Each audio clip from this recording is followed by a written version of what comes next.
Live from downtown Detroit, Local 4 News at 6 starts now. Every county in lower Michigan under a freeze warning or frost advisory tonight. How low temperatures are expected to go. Coming up. All right, Ben, also the first big headache in this phase, the I-75 overhaul. A full closure this weekend along one of the freeway's busiest stretches. Right now, though, I-75 is already closed in one direction due to a crash involving multiple cars. Take a look here. This is southbound I-75 at Rochester Road. No word yet on what went wrong, but as you can see there, traffic is moving by very slowly, not at all in that one direction. To say you'll want to avoid that area is an understatement for a while. We'll, of course, let you know when it reopens. It's an area you want to try to avoid when there's nothing going on right now because of the construction there. But that's right in the heart of that stretch of 75 that MDOT is closing starting tonight at 10. Yeah, take a look. Both directions will be closed between I-696 and Square Lake all weekend long until Monday at 5 a.m. Larry Spruill live along that construction zone tonight with what drivers need to know. Larry. Good evening, Devin and Kimberly. Construction, construction, construction. This is what drivers normally see driving in this area here on 75 in Oakland County. Now, if you think driving in this area is tricky now, wait till the weekend. You have another thing coming. Driving on 75 in Oakland County can be tricky. Traffic bumper to bumper and construction as far as the eyes can see. MDOT says it's frustrating, they know, but it's needed. This project is really transformational. It really is. It's taking a freeway that was built in the 1970s, bringing it up to modern day design standards for safety and mobility. Rob Morosi with MDOT tells me this complete overhaul is way overdue. Over 175,000 cars drive through this stretch daily. That alone causes a lot of wear and tear. Now, right now, MDOT is working on a project that is essentially a segment of a much larger project. It's an 8.5-mile-long complete rebuild. All traffic right now is on the southbound side of the freeway, and that has been opened really the entire time. Until now, that's because crews will shut down both sides in this area for the weekend. Freeway closure, if you're heading north, starts at I-696. The first place you can get back on the freeway going north is Square Lake Road, and then it's the reverse for southbound. We're going to be knocking bridges down onto the pavement below, so we have to close the freeway. We can't allow traffic to run under there.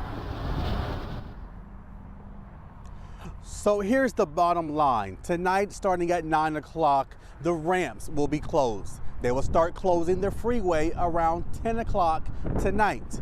Everything will open back up bright and early, 5 o'clock Monday morning. We're live in Oakland County tonight. Larry Spruill, Local 4. And Larry, we've still got more than a year to go on this project. Yeah, Devin, so they said the final date to be done with this midsection part is fall of 2020. So more than a year and a half to go. Not music to the ears of a lot of drivers, that's for sure. All right, Larry. Now that I'm a mama, I'm going to get on you for using bad words. And I told you to use 2 F words in the forecast. I did. That I don't like. Frost and freeze. Freeze. Oh, my goodness. It's May. I know. We're 10 days into the month, and we're dealing with this. It is a frost advisory that's out for most of the area. City of Detroit, Wayne County not included, as is Lenawee and Monroe. Everybody else could be seeing frost tonight, and this stretches to 8 a.m. on Saturday morning. So hopefully you haven't planted already, but if you did put something out in the pots, bring them inside at least for tonight. Not too bad of an evening. We've got those clouds clearing, temperatures close to 60 degrees. It's still well below average, and it's going to be cool tonight, but it could be frosty obviously tomorrow. And then in the afternoons, we're not getting to 60. 59 Saturday, which is going to be the warmest of the stretch. Showers moving in for Mother's Day Sunday. We'll look at that in your Race for the Cure forecast, and hopefully some warmer temperatures next week, all in a few minutes. Devin. A mail carrier is hospitalized, in fact, may need surgery after being attacked by 2 dogs. That mail carrier's husband says she was attacked after a dog jumped through the window of her mail truck, biting her on the arms and legs. A neighbor says the mail carrier was bleeding profusely and that her clothes were torn up. Macomb County Sheriff's deputies and animal control went to retrieve the dogs. Officials are investigating, and they will have to decide whether the dogs need to be put down. We've been keeping a close eye on the city of East Point this week as a pocket of that community is hit by a string of break-ins. Yesterday, we told you about 3 recent ones involving 2 homes and a Dairy Queen. Well, now Sean Lay has learned someone else lost a whole lot of cash as police struggle to find who's doing this. Good evening, everyone. We were here in East Point just 24 hours ago. I was telling you about a break-in at an 80-year-old woman's house on Gascony right over there. We told you about a business break-in right here on 9 Mile, another burglary on David, and now we're learning about another break-in right here on Tuscany.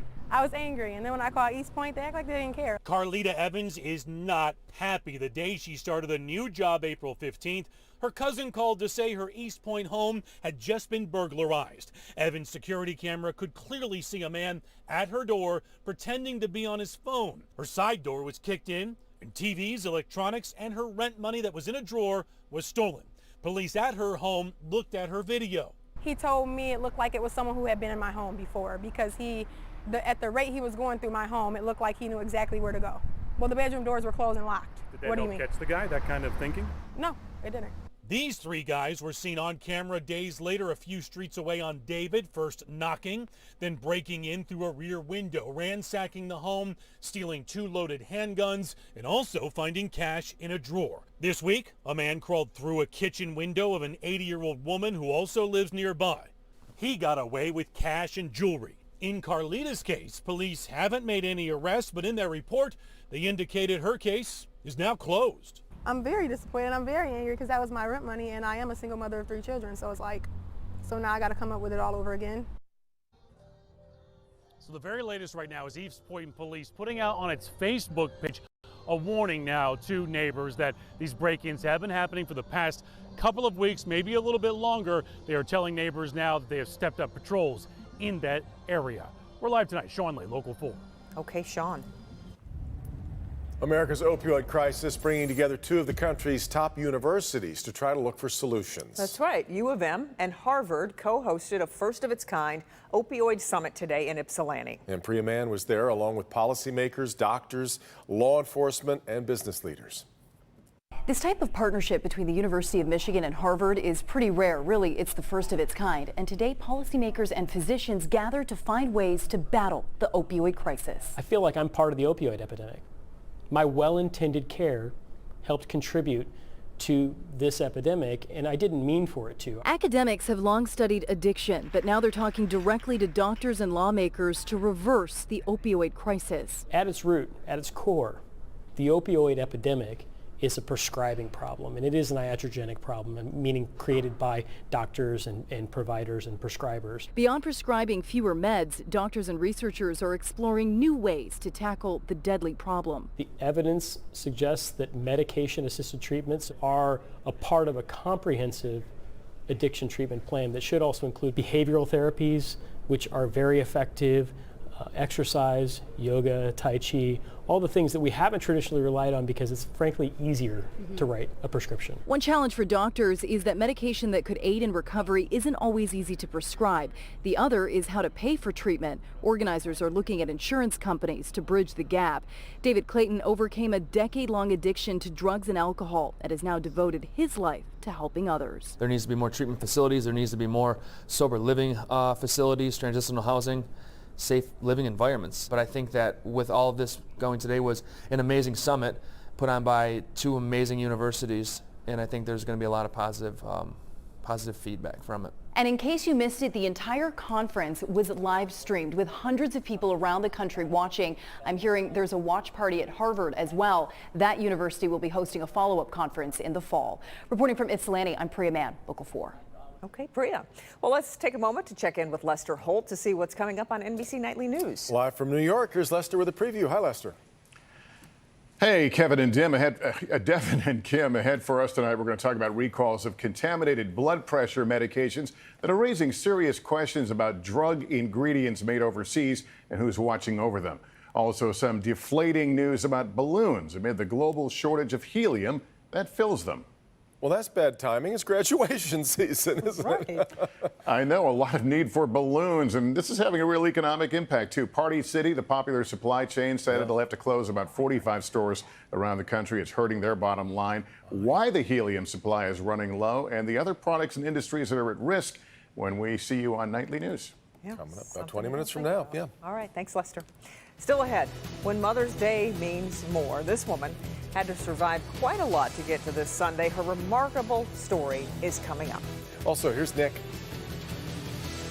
There's something businesses here inside Lakeside Mall want you to know. In fact, two different things. Something about them and something they're trying to figure out.